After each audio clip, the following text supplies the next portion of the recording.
All right, y'all, the sun is starting to peek through the trees, and boy, am I thankful for it, because it is cold out here today. It's in the 30s right now, so I'm ready for that sun to get up and warm things up out here. But what I'm doing today is I am anchor fishing off the end of a point. Now, if you watch my last video, I fished this same spot for the last couple hours of that trip. I'd come out, that video was filmed yesterday, and I started out trying to drift, and the wind was just too bad. I wasn't able to do what I wanted to do effectively, so I moved over here, anchored off this point for the last couple hours of the trip, and got a couple good fish. I got a nice blue and a nice flathead, so I said, you know what, I'm gonna come back out here today and really put some time into this spot. I'm out here this morning, gonna fish 5-6 hours today, and I'm gonna put the entire trip into this one spot here, and we'll see if we can get some more fish moving through this area. And I'm gonna try to show you on my graph here what I'm doing. We got a couple fish right there actually, but where I'm at, you can see this point comes off here. That's coming from this direction, but that point comes off right here. You got this island here behind me, and it kind of creates a choke point right there. This is open water right here, but when fish are working their way through here, they got to come right through my baits. 27 feet, got my baits raised up just a couple feet off bottom, and like I said, we're going to try to get some fish out here today. You know, this type of spot, this creek here, it works a long ways back in through there. It's a pretty big creek, so I imagine there's a lot of bait fish back in there, and there's probably going to be some blues and flatheads periodically throughout the day working through there to get dinner or lunch or whatever it is they're wanting. So this rod right here, I've got a skipjack head. That one's a skipjack body section, and back here is a white bass head. All those baits were caught yesterday morning, so they're still good and fresh. But again, those baits are just dropped down to the bottom and then raised up a couple feet, so that any fish that are working through here, they got to just swim right through my baits. So that's going to be the plan, but boy, am I ready for that sun to get up, because it is cold out here right now. It's supposed to be a beautiful day out here. It's going to be mid-60s, but right now it feels like it's frigid. Here goes our first rod down. First fish on right here on the skipjack body. Yeah. Well, we're getting a little bit of action out here anyway. I ain't going to get no skunk today. My better fish lately have come in the afternoon hours. I wasn't entirely certain how this morning was going to go, but we at least got one here. He's not quite the quality that we got yesterday, but he's fighting hard. I'm 27 feet, so with my baits only having about 25 foot of line down there, even these smaller fish like this can really, well, he's all wrapped up in that line. Look at him there. But even these smaller fish can really take a rod down hard when you've just got a small amount of line out. Well, let's land this old thing and get number one here in the kayak. Okay. Well, skunk's gone, y'all. Skunk's gone. We'll get rid of this little guy and put us another body piece on there. There he is, just a dink to start the day. He's at least a bigger one anyway. But that ain't the quality of fish that we're after today. Yesterday set the bar pretty high from what I'm wanting to get today, so hopefully some better fish move through here. All right, let me get me another bait on here. We'll drop it back down. There we go. There's another chunk of skipjack. Nice big oily bloody bait. That's a lot of scent down there. We'll send it down, and we are back in business. There goes that skipjack head. There it goes. There it goes. Well, look at the drag, man. He's pulling. Boy, he swam a long ways out that way, didn't he? Heck yeah, man. He's turned to come back toward me this way now. I don't think he's very big, though. He's pulling, but he just kind of hit that bait and was gone with it. Like I mentioned, though, when they hit a bait and you ain't got but 20 some odd feet of line down there, even the small fish can really get moving with it. These cats have got some fight in them.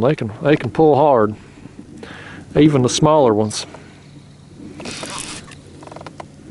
But I don't think for the size of the bait, well, I got a glimpse of its tail. He's going to be better than he thought. That's a pretty good fish.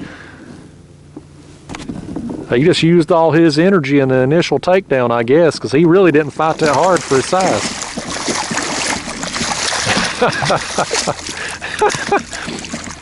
Yeah, that's a welcome surprise right there.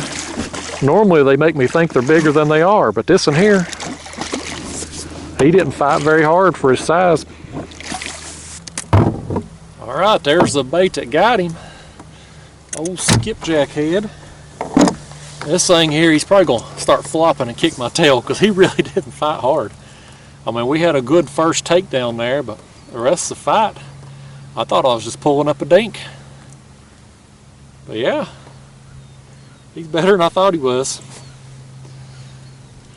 All right, that's improvement over the last one if we can keep growing them at this rate. By the end of my trip here, we should get us a whopper, right? Get him out of here. Alrighty. Well, let's check our bait here. This bait, he left it on there for us. And get hold of it there. It should still be in pretty good shape. It's not been down there too terribly long. Yeah, it's still in good shape. There hasn't been kind of the same story there as yesterday evening when I was out here. You know, oftentimes when you're fishing kind of the shallower depths like this, shallower structure, you just get eat up with small fish. Just little small dink blues and channels will just get down there and just munch on your baits and just shred them, just tear them to pieces. But yesterday evening out here today, none of that's happening. So my baits are just sitting down there, perfect condition when these fish come along. So I like that. I'd rather my baits be down there and be left alone than be getting, you know, a lot of bites, maybe even catching a lot of fish, but they're all, you know, small fish. So, all right, well, fingers crossed that we get a big one today. Look right here. He's hitting that rod. We don't want that one. That's one of them small fish I was talking about. We need him to get the hell on. That ain't what we after today. There he is again. I jinx myself by talking about them fish that'll chew up your baits. I'm gonna pick up on him. He may be on there now. That's what them small fish do, y'all. They get down there with your larger baits and they just keep hitting them like that. They'll go up and get a bite and get a bite, and they ain't big enough fish to get the hook and everything. Unless they just happen to hit the bait just right, but they'll just keep working on it and keep working on it, and they'll take a big hunk of your bait. You can put a whole skipjack down there, it don't matter. It don't take them long, and they'll have it just shredded to pieces.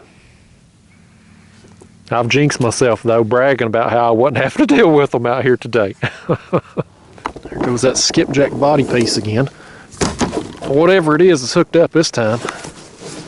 I don't know if that's the same fish or not. It's been a few minutes since he's hit it. And I reeled my bait in and checked it. Make sure I still had bait on there and it was in good condition. It had been, you could tell where it had been chewed on, but it was still in good shape overall. Oh yeah, that right there, this is probably the same fish that was doing it. That's one of them that ain't really big enough to get the bait and the hook unless he hits it just right. And he apparently did, and he's flung that bait off too. Doggone him. Uh-oh, heck with that fish. Look at this one. Look at this one right here. That's the one we want. That's the one we want right there. That's on the white bass head. I was just about to land that little dink and looked back and saw this rod going over. It makes me think this is a flathead because I never felt him hit. And granted, I was distracted a little bit with that small fish who wouldn't open his mouth for nothing. But I never felt it. I just glanced back and was like, oh, my rod's going down. That's always a fun time when you realize that's happening. We'll get it up here and see. I'm pretty sure this will be a flathead though. I'd almost bet you money on it. If it is, it'll be the first one of the morning out here. Yep, sure as the world. I told you. And flatheads, you either feel a thump and then your rod goes over, or just like then, you don't feel nothing at all. Look at that bait I'm using is about as big as his head. All right, we'll stick my chest cam back here. Let's put him back in the rod holder. We'll go ahead and get rid of this first fish, this little small blue. We'll get rid of him, get our line rebaited. Then we'll land the flathead. Hopefully this one here will open his mouth now. All right, there is the blue cat, little small thing there. Let's send him packing. I'm gonna grab me another piece of bait, drop it back down in case we get some more fish working through. Then we'll land the flathead. All right, there's our next bait going down, another big chunk of skipjack. Send it right down there, and then it's flathead time. Oh, heck. Well, crap, y'all. By the time I was done fooling with that blue and getting my other line baited, that flathead worked himself free. Oh, crap. That's all right. We got the fun of the fight from him. Got to get a look at him. That's all that matters. I didn't want to hold that up anyhow. Didn't need no picture of it. Well, I'm going to send that bait back down. I don't think anything had messed with that white bass since the before that flathead come along. So we'll send it back down, and then I'm going to shed some layers. It's finally warming up here a little bit now. I'm getting all this excitement from these rods going down. Now I'm starting to get a little warm, so I'm going to shed this jacket and this toboggan and hopefully be comfortable for the rest of the trip. Oh, this right here, folks. I'll tell you something, I love fall. The weather, the fishing, football season. Well, this right here, all these weeds and debris in the water, that's the worst part. All right, now we got our line undone there. I gotta navigate this line around it too before it blows by. Them weeds, that's the downfall of fishing in the fall. Look at the rod swimming right there. There he goes. There he goes, he's on. Oh man, he's heading backwards, so he's gonna get back there in my anchor rope if he ain't careful. He needs to go that way for us. We gotta tell these fish where to swim when they hit our baits. This one here ain't gonna end up being very big, but I'm pretty happy to get him. It's been a long time between bites. Yeah, right there he is, just a little thing. It's been about an hour and a half though between fish. About 9:30 when I got the last one earlier, and let's see, it's 10:59 right now, so yeah, right at an hour and a half. Well, there's just another small blue. Broke the monotony. I just been out here biding my time, you know. Just enjoying this pretty day. Once it warmed up a little bit, it's just been beautiful out here since. Sunny, got all the leaves changing and everything. Fall's just it's a beautiful time of year. Beautiful outside, and it's football season.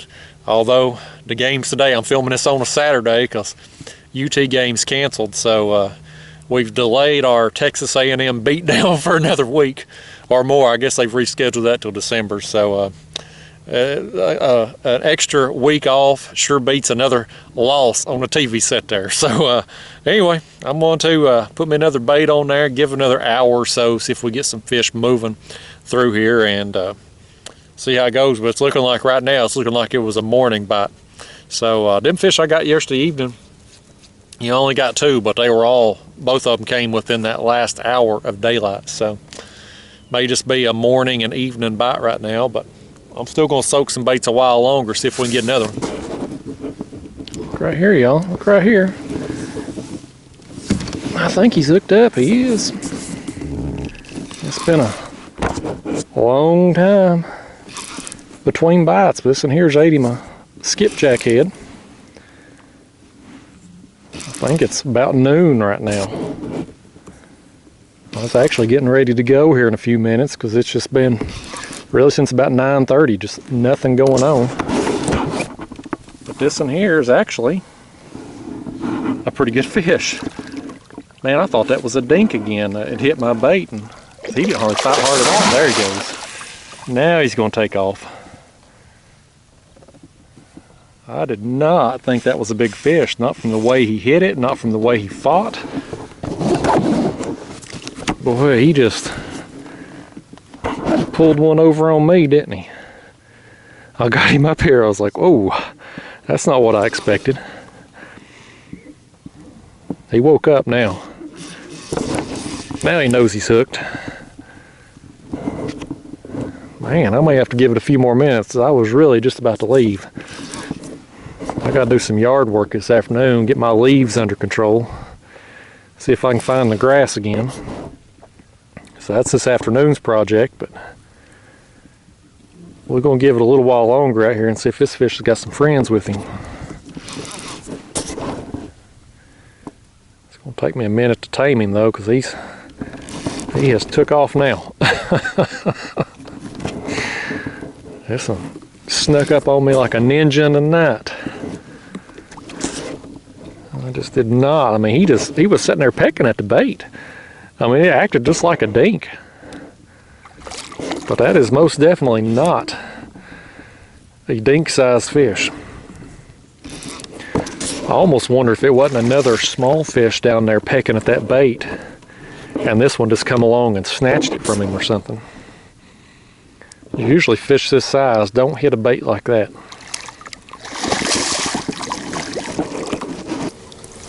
All right, let's bring him in.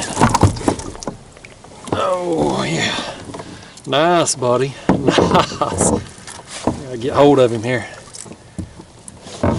Man, this fish has been a long time coming, y'all. It has been slow, really, since about 9:30. You know, we were getting some fish there, but since then it's been dead. That's what he eats there, that skipjack head. All right, let's hold him up. That's a good fish. I tell you, when he hit that bait, he was just down there pecking at it like a small fish. And he didn't fight hard until I got him up the surface, and I guess he got a look at me or took off. Didn't like what he saw. He said, I ain't coming in that kayak. Joke's on him though, because we made it happen. Nice. All right, that's a good fish. That's a second good one of the day out here. Let's let him go. See you, pal. He gone. Yeah. All right, well, let's give it a little while longer then. Let's see. It's 12:01. It's about noon on the dot there, so we'll give it a little while longer, see if he's got some friends with him, and then I'll go home and do the necessary yard work.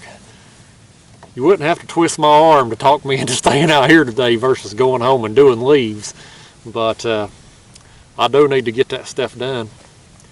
But you know, a spot like this, you know, I know typically these, you know, noon to 2 p.m., 3 p.m. usually ain't the best time to be fishing. Usually those peak feeding hours are going to be dawn and dusk, and then staggered kind of throughout the day. But you know, this time of year, fall, these fish, spring and fall, these fish could be moving through any hour of the day. So if you can put in time to a spot like this you know, choke point type area that fish are going to be funneled through, you put in enough time to it, you're going to catch some fish. And so got me a few out here today, and who knows, we may get another one or two here before I call it quits on the day. Well, it's been about 30 minutes since that last fish, and no other bites or action at all, so I reckon I'm gonna have to go home and get to work on them leaves. They ain't gonna mulch themselves, and Lord knows I'm too cheap to pay anybody else to do it. So I'm gonna get on out of here. I'll see y'all next time. Thanks for watching.